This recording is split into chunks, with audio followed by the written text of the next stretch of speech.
প্রিয় মুসলমান ভাইরা আমার, একের পর এক মুজিজা শুরু হয়ে গেল।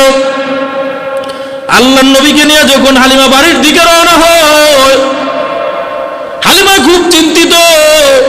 আরে চাঁদের মতো ফুটফুটে মোহাম্মদকে নিয়ে আসলাম, এই সন্তানটা এত সুন্দর চেহারার মধ্যে মনে হয় চাঁদ খেলা করতেছে, চেহারার মধ্যে তারকার আলো খেলা করতেছে, পূর্ণিমার চাঁদের মতো চেহারা।